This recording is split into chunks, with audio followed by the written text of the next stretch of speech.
भारत संघ विश्व भर में ज्ञान का प्रकाश फैलाने वाला, आज वह प्रदेश देश के सबसे अंधकार की ओर में है। आज हमारा देश पाताल से लेकर आकाश तक पहुंच चुका है, लेकिन किसी का ध्यान हमारे बिहार तक नहीं पहुंच पा रहा है। जहां देश की तीसरी सबसे ज्यादा जनसंख्या है, लेकिन वहां की शिक्षा, रोजगार व स्वास्थ्य की स्थिति बेहद ही दयनीय है। बुरा लगता है, मुझे नहीं पता आप लोगों को बुरा लगता है या नहीं, लेकिन मुझे बुरा लगता है जब कोई बिहार शब्द को संबोधन की तरह नहीं, गाली की तरह यूज करता है। बिहारी की शक्ल के हट। आखिर क्यों बिहार या बिहार के लोगों को वैल्यू नहीं दिया जाता? मैं उदाहरण के लिए आप लोगों का ध्यान कुछ समय पहले आए बाढ़ की ओर लेके जाना चाहूंगा, जिसमें कि बिहार के 7 से 8 जिले बह गए थे। बिहार के साथ साथ और भी राज्य जैसे असम, कर्नाटका, महाराष्ट्र, केरल में भी बाढ़ आए थे, लेकिन असम, केरल जैसे राज्यों के हेल्प के लिए बहुत सारे लोग आगे आ रहे थे, बहुत सारी फंडिंग हो रही थी, लेकिन बिहार के हेल्प के लिए कोई आगे नहीं आ रहा था। आखिर क्यों? यह सारे सवाल, यह सारी फीलिंग्स हर एक बिहारियों के मन में आता होगा, लेकिन जवाब किसी के पास नहीं है। बिहार में बेरोजगारी को लेकर पलायन का तो यह आलम है कि ट्रेन में जितनी सीटें नहीं होती हैं, उससे कई ज्यादा लोग वेटिंग टिकट लेकर गेट पे खड़े रहते हैं।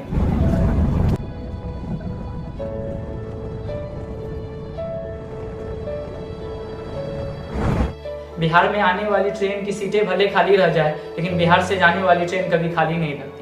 यहाँ पे सैकड़ों में स्कूल, कॉलेज, यूनिवर्सिटीज खुल तो रही है, पढ़ाई भी हो रही है, लेकिन पढ़ाई के साथ साथ उन लोगों के जहन में एक सवाल भी होता है कि ये बच्चे पढ़ लिख कर बिहार में करेंगे क्या। ना यहाँ कोई अच्छी स्टार्टअप्स है, ना ही कोई IT हब्स है, और जो भी बड़ी फैक्ट्रियाज थी सारी बंद पड़ी है। इंटरमीडिएट के बाद तो उन लोगों के पास कोई ऑप्शंस ही नहीं होते हैं। बिहार के स्टूडेंट्स इंटर के एग्जाम देते ही रोजाना 8 से 10 किलोमीटर दौड़ना स्टार्ट कर देते हैं। पहले डिफेंस लाइन की तैयारी करते हैं, फिर SSC, बैंकिंग, फिर UPSC, नहीं तो BPSC। बड़ी मेहनत और लगन के साथ वो अपना बेस्ट देते हैं। इन सब के बावजूद जब वो एग्जाम देकर लौटते हैं तो पता चलता है कि कोई ठेकेदार पहले से ही पेपर आउट कर चुका होता है, और तो और कई सीटें पहले से बिक चुकी होती है। सरकार कहती है बिहार में बाहर है, लेकिन इस बाहर के बीच बिहार की युवा बड़ी तादाद में बेरोजगार है। जी हाँ, यह सच्चाई है। बिहार की स्थिति यह है कि ग्रुप D की कैटेगरी में कुछ पदों के लिए बिहार के युवा लाखों की संख्या में आवेदन कर रहे हैं, बस इस उम्मीद में कि किसी भी तरह सरकारी नौकरी लग जाए।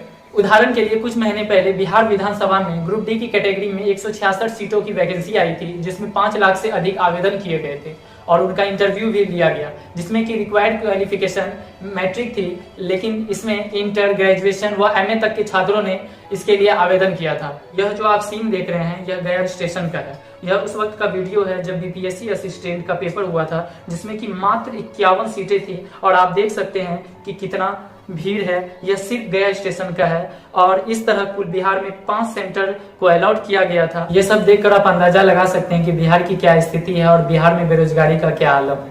और तो और जब भी कोई वैकेंसीज आती हैं तो यहाँ के स्टूडेंट्स काफी उम्मीदों के साथ अपने घर से, अपने गांव से बाहर जाते हैं तैयारी के लिए। तब तक उन जगहों पर बहुत सारी नई दुकानें खुल जाती हैं, कुछ तो पहले से भी होती है कि आओ जी आओ, हम ही आपको पढ़ाएंगे, हम ही आपको सरकारी नौकरी दिलवाएंगे, आपको कहीं और जाने की जरूरत नहीं है। इसमें कुछ अच्छे भी होते हैं, कुछ खराब भी होते हैं, और कुछ तो शुरू से ही फ्रॉड होते हैं। उनका कहना होता है कि तुझे पढ़ने की कोई जरूरत नहीं है, अपनी तो डायरेक्ट सेटिंग है, तू बस 15 लाख रुपए ला, मैं तेरी सेटिंग करवा दूंगा।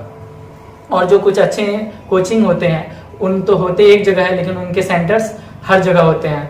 वो फोटोज किसी और के होते हैं, पढ़ाते कोई और है, दिखता कोई और है, दिखाता कोई और है। यह तो कुछ इसी प्रकार हो गया ना कि तू प्यार है किसी और का, तुझे चाहता कोई और है, तू ब्रांड है किसी और का, तुझे चलाता कोई और है। यह हर जगह होता है। होता क्या है कि बैनर्स पे किसी अच्छे और किसी रेपुटेटेड टीचर की फोटो दिखा देंगी, लेकिन आपको पढ़ाने कोई और आएगा। हर जगह स्कैम है, हर जगह फ्रॉड है। स्टूडेंट्स के फ्यूचर के साथ खेला जा रहा है। अंततः ज्यादातर स्टूडेंट्स इन सब से तंग आकर अपने घर, अपने गांव वापस आ जाते हैं और अपने पापा के कामों में हाथ बटाने लग जाते हैं। बिहार में मानव संसाधन तो है, लेकिन संसाधन का कोई अता पता नहीं। बिहार में बेरोजगार तो बहुत हैं, लेकिन रोजगार का कोई अता पता। आए दिन कोई ना कोई नवयुवक या समूह बिहार में बदलाव को लेकर आगे आते हैं, लेकिन क्या करें, बिहार को बदलने वाले खुद ही बदल जाते हैं। कोई समस्याओं और संघर्ष के आगे टिक नहीं पाते हैं, और जो इन सब के आगे टिक कर सफलता पाते हैं वो बिहार छोड़ जाते हैं। समझ नहीं आता जितने भी सक्सेस लोग होते हैं वो बिहार छोड़ क्यों देते हैं। अगर छोड़ देते हैं तो वो